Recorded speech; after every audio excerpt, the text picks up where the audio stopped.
Ngayong taon, lumagda ng ilang mahalagang panukala at bagong batas si Pangulong Ferdinand R. Marcos Jr., katuwang ang Kamara at Senado, na inaasahang makatutulong upang mapaunlad pa ang ekonomiya sa bansa.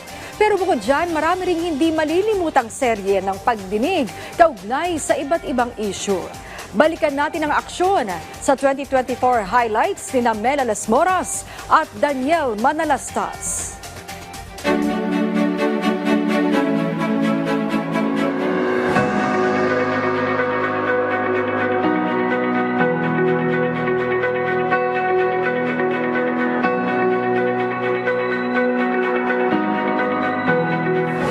Sa ngalan na iba yung paglago ng bansa at pag-unlad ng buhay ng mga Pilipino, ilang mahalagang panukala ang isinabatas ni Pangulong Ferdinand R. Marcos Jr.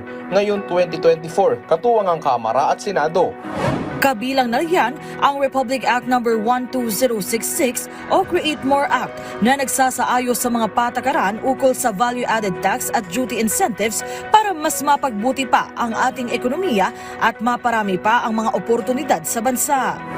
Nariyan din ang RA No. 12076 o Ligtas Pinoy Centers Act na nag-uutos naman ng pagtatayo o pagtatakda ng permanente at storm-resilient evacuation centers sa buong bansa.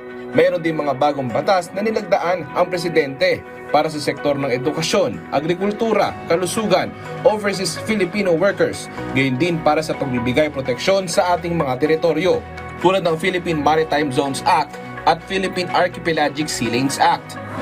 Dumaan sa masusing pag-aaral at talakayan sa Kongreso ang mga naturang batas bago tuluyang maipasa.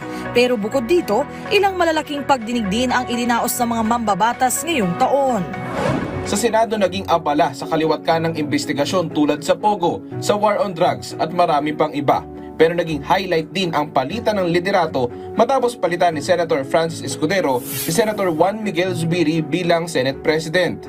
Today, I offer my resignation as Senate President of the Republic of the Philippines.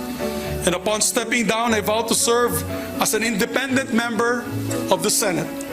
My allegiance as ever belonging only to the Filipino people. I leave with my head held high, knowing that I did what is right for the Senate and for the nation. Ang tingin ko sa bawat isa sa atin ay mga miyembro ng nag-iisang Senado. At kung may kulay man tayong dadalhin para sa akin ang mga kulay na yan ay dapat sumasagisag sa bandila ng Pilipinas na hindi naman nagkataon lamang na nasa likod ko at nasa harapan natin ngayon. Kulay na puti na sumasagisag sa pagkakapantay-pantay ng bawat Pilipino. Kulay na pula na handa tayong pumatay, hindi lang palaging mamatay. Alang-alang sa kalayaan ng ating bansa. Asul, pagkakaroon ng Pilipinas ng sariling lahi na kakaiba sa ibang mga lahi. Kaya walang pwedeng magsabing pabor sino man sa isang bansa. Tayong lahat naniniwala ko, pabor sa Pilipino at sa Pilipinas.